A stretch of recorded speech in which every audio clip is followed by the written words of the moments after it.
Hi, in this episode of the Come Alive podcast, I have been interviewed by Nia Roy from Illuminations World podcast. We speak about everything from self-love to the self-love process to healing and much more. Do watch and let me know how you enjoyed it.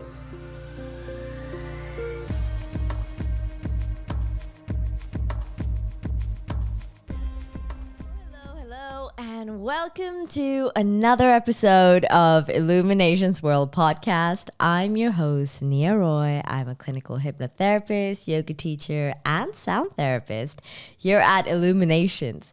So we have another guest here today, and her name is Meher Mirchandani. She is an award-winning entrepreneur, author, healer, and coach. Meher is the director of Monterey Logistics Fund and managing director of Pullman Group. She is a maven who balances her various roles with equal ease and persistent hard work, whether it is that of a business leader, decision maker, wife, daughter, or a devoted mother to her two twin daughters. So thank you so much, Meher, for joining me here today. I cannot wait to get started on our show today. Thank you for having me. So the topic of our show today is all about self-love. So without further ado, let's just get right into it. So Meher, I want you to share a little bit about self-love and tell me what exactly is self-love and why is it important? So if there's something missing in your life, it is you. It is the connection with yourself and it is the love for yourself. And this originated from my personal experience with myself and my journey. For most of my life, I felt something was missing in my life. Not knowingly, it was me. I was not in love with myself. I was not appreciating, accepting myself for who I am. Mm-hmm. And my journey taught me that loving myself is the greatest gift I can give myself. We all live with subconscious programming, and the programming that someone else's love will complete us when they love us as per our expectations is what I grew up with too. Yeah. Maybe watching the Disney tales and the Bollywood movies and things like that. The programming was in me. Yeah. So when I got married to the man I loved, I felt I was complete. Yeah. I felt there was nothing else that could complete me but getting married to the person I loved and he loving me back as per my expectations. Yeah. But if you notice the key word, my expectations. Yeah. So we don't even know we don't even know ourselves, leave alone somebody else knowing our expectations. Yeah. So this was the whole disparity which I was living in, and I got into a rabbit hole of not understanding how to get out of it. Yeah. I was in a prison in my head, not knowing what I wanted, not knowing why I was convicted and when was the release date. I was in so much pain in my heart and soul, not understanding what was missing in my life until I found me. So what was that journey like? So can you share a little bit about what you went through that gave you this clarity or this insight of what exactly is self-love and why it was so important to you? So in fact, I'm a healer as well, a theta healer. And I really believe in these modalities. And I feel that they are the ones that answer questions of life that we are not aware about. So a series of reflections and exercises along with a past life regression therapy and a quantum healing session made me realize that I had actually wasted several lives waiting for someone else to complete me. And when I finished that session, it was an aha moment for me. It was like, oh my God, I did that in my past lives and I'm doing that in my current life. So that is what got me the awareness that I have wasted a lifetime seeking love of another.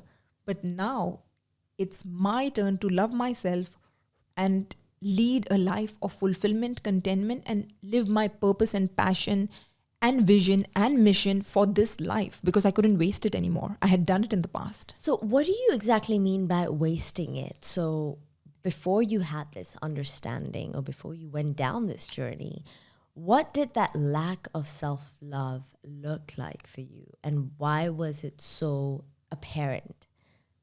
So I would wait for validation from my husband for everything I did. As soon as I got married, I also started my fashion label called Meher and Ridhima with my best friend Ridhima.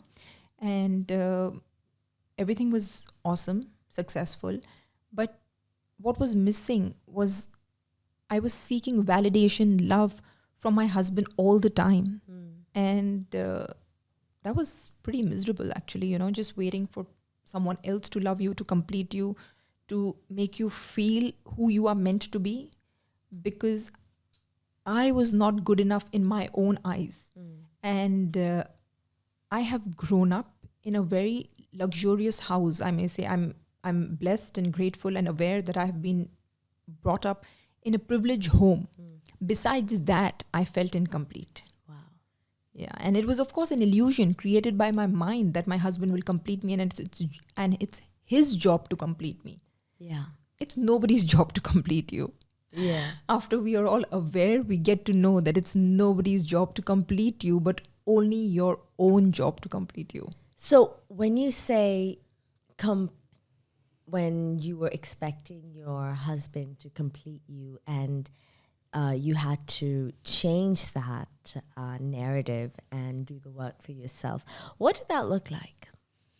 So I felt like a victim. I had a victim mentality.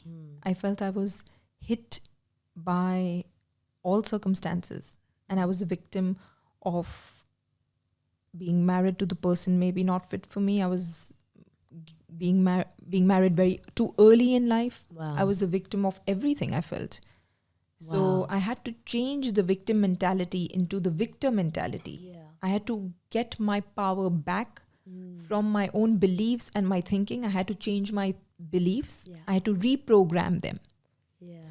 And I love how you mentioned that concept about moving from victim to victor, because a lot of people don't even realize that they get into this loop, because when you're a victim or when you play the victim role, it's a lot easier because it's poor me, right? And it's, I can't do anything about it. And you kind of have this very low mentality where you don't take charge, you don't make choices. But it must have been quite hard for you to shake that and take that first step, or was it not? It was super hard. I thought it was my life was to live in pain. My life was to live an unfulfilled life for the rest of my life. Wow. I thought that was my life. It's done. Khalas, it's over. And only if I really, really want to live, I will have to come back. I will have to be reborn in another lifetime to live the life I desire. Oh my. So I was like, and hence the name of my book, Come Alive, Don't Just Exist. I was just existing. Wow. So when I realized this, I came alive. Wow. And what was that breaking point? You must have had an aha moment or a breaking point that made you say or think, you know what, enough is enough. I need to change something. So it was seeing my past life. I mean, whoever believes in past life, so wow. I saw it. I saw it so clearly in front of my eyes. Wow. Yeah. In a session similar to what you would do. Yeah. I saw it so clearly that I had wasted a lifetime seeking love from another. And I was doing the same thing. I was repeating the pattern. Yeah. I was repeating the pattern in this life. And that itself was like a punch in my face. Wow. It was like, what was I thinking? What am I doing? So it's almost like if you do the exact same thing. Mistake.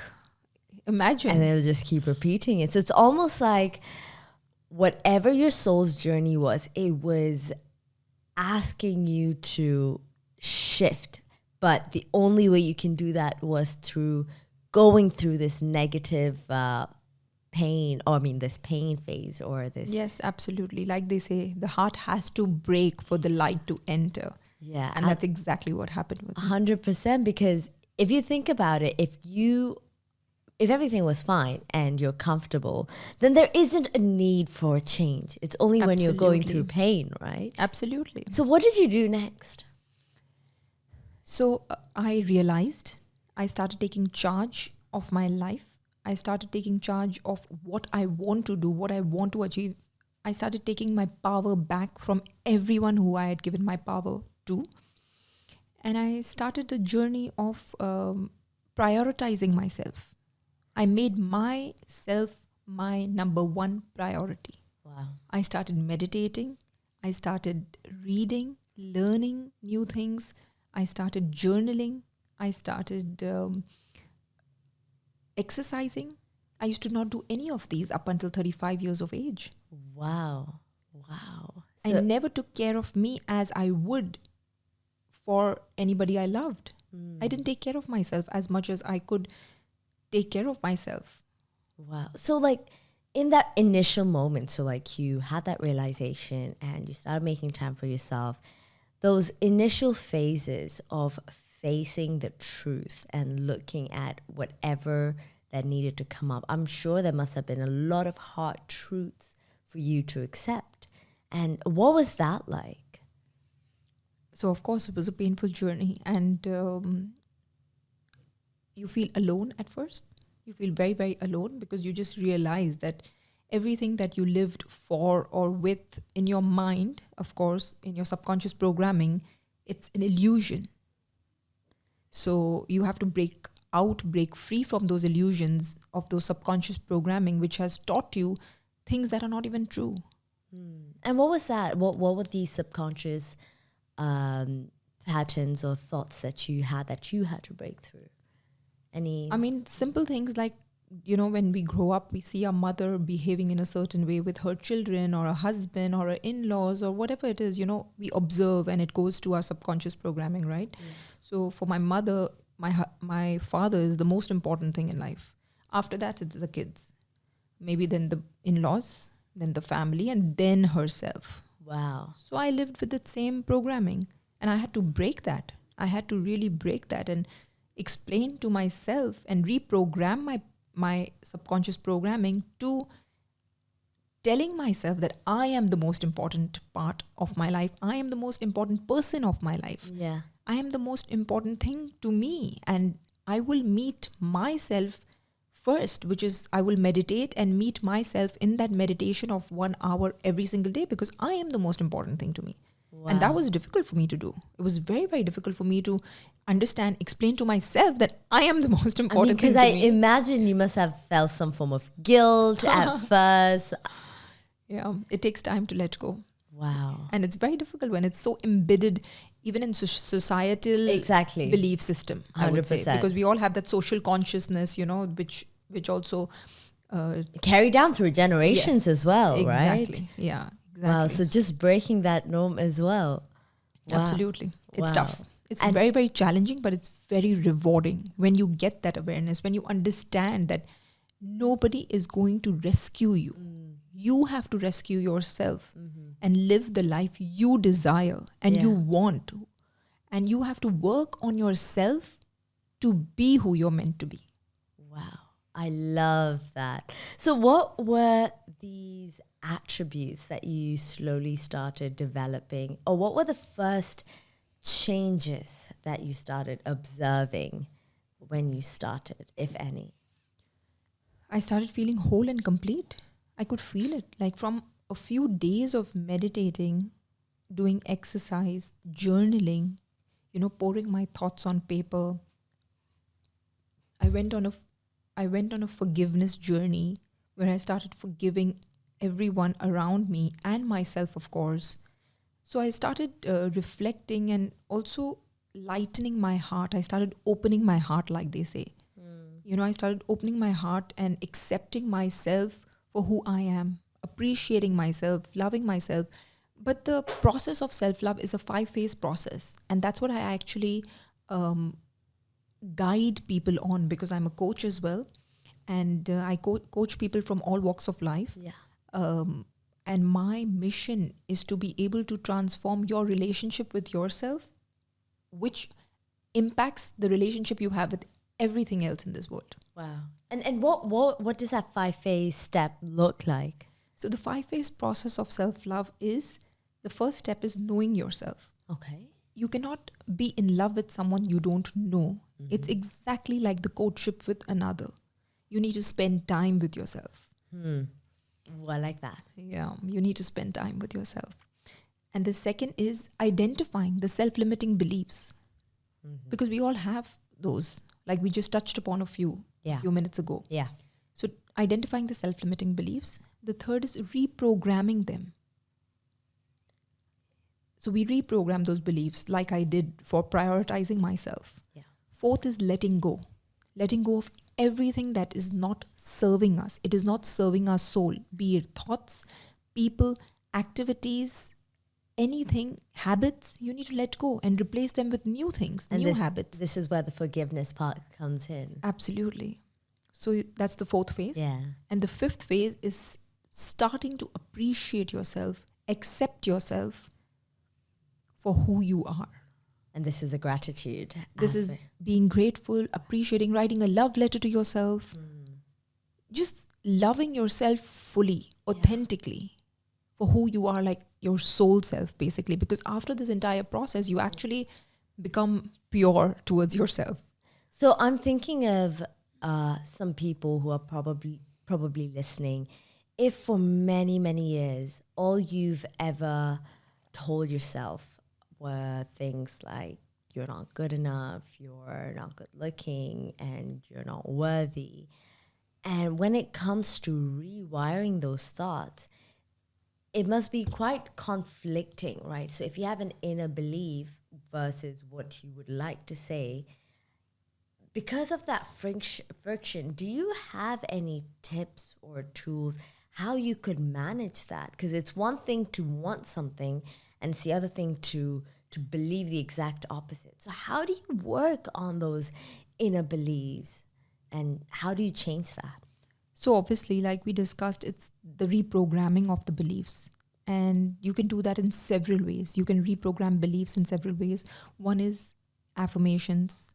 When you say affirmations, that is the only way you can, repetition basically. Repetition is the only way to get to your subconscious and change those beliefs after the age of 7.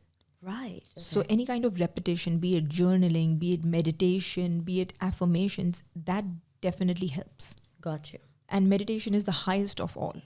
If you start meditating, and in your meditations, if you have the positive self-talk with yourself, you are sure to understand, know yourself, and start loving yourself for who you are.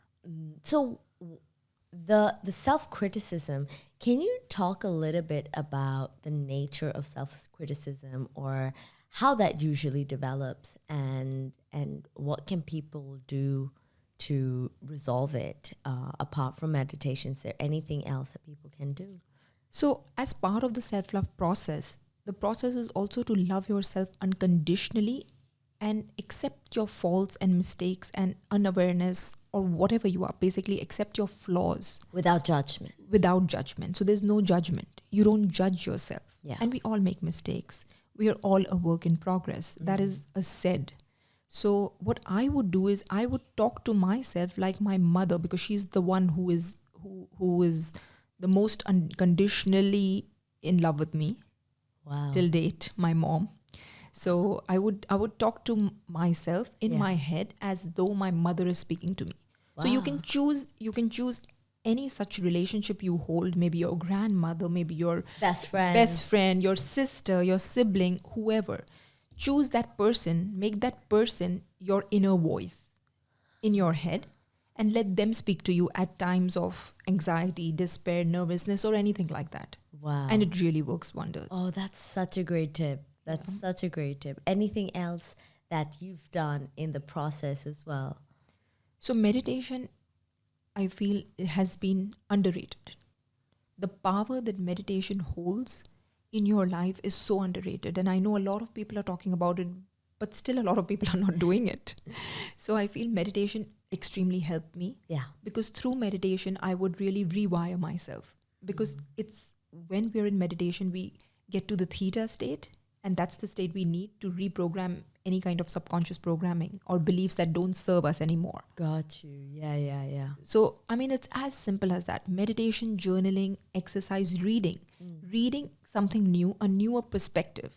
Maybe you're blaming yourself for making a mistake on something. But when you read another perspective of the similar subject, you will know better, and then you will do better the next time. Got you. And when it comes to meditation, because a lot of people will have the issues of I can't sit and meditate, or there are too many thoughts. So what tips would you have for people who've never meditated before and they're just starting off with meditation? What can they do? So it's exactly like going to the gym. There's so many of us who've never gone to the gym, but then we start. Yeah. It's exactly like that. It's like training your mind instead of training your body. You start with 2 minutes, you go up to 5 minutes, you go up to 10 minutes, 15, 20, 30, and you just build from there. But you don't give up. It's the same going to gym.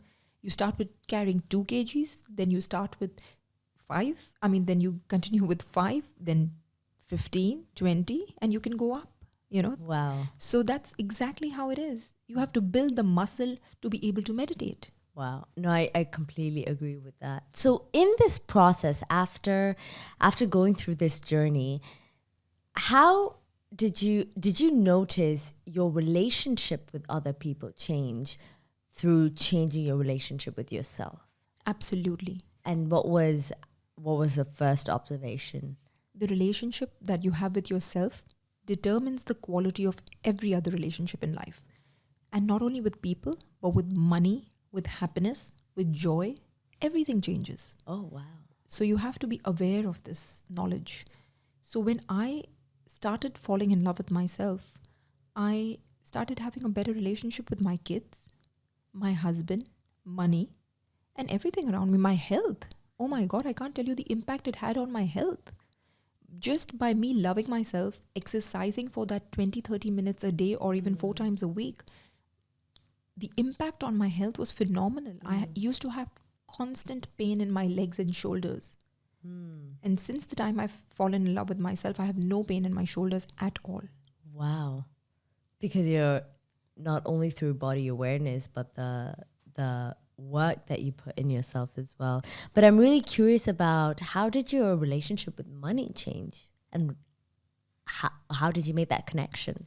So when you are in a victim state, you're in a state of lack as well, right? You have lack mentality as well, because victim and lack, they go hand in hand. But when you are in love with yourself, you embark on the journey of abundant mentality, because you're giving. Once you're in love with yourself, you are not shy to give out love to everybody. So one of the values at my workplace is love. And I'm not shy to give out love to all my colleagues, all my stakeholders. And I give it out very freely. So when that happens, love is the highest energy on this earth and planet. So you move from a lack mentality to an abundant mentality. Wow. So that helps you change your relationship with money as well. Wow. And the opportunities that come in, and the relationships you build with Absolutely, that must have completely shifted for you. Yes, you become in a state of flow when you are in love with yourself. Everything that you feel that the universe is working in your favor and for you. Wow. I love that so much. And before we started the show, you were really sweet to give me one of your books. And I'd love for you to share and talk a little bit about your book. So it's exactly what I spoke to you right now a few minutes ago, but in a structured way. So please do get a copy. It's available on Amazon and all other platforms in UAE and other countries as well. Yeah. So my book is, again, my journey. It's my mission to create the awareness of self-love so everyone in the world can live a little better, because it's your right. And you can do it. You can make yourself the master instead of your mind, and live a life you desire. Wow. So I start with my journey, which I shared a bit of that, where I felt like a victim. I start with that in the book. Then I go on and also share the 5-phase process. Because falling in love with yourself is a process. Yeah. And once you're aware of the process, you can really start working on it. And it's not very difficult if you know the process. Yeah. And since I got to know it, I wanted to really share it, because as soon as I fell in love with myself, I felt magic. Yeah. I felt what magic would be. Yeah. So I really had to go out and write the book so I could help fellow humans. Wow, that's so sweet of you. And for those listening, the name of the book is Come Alive by Meher Mirchandani. And yeah, That's there the it book. is. Well, Meher, thank you so much for joining us today. It was honestly such a pleasure to have you on. So before we leave, any last words to our listeners? I would say you are here to put a dent in the world.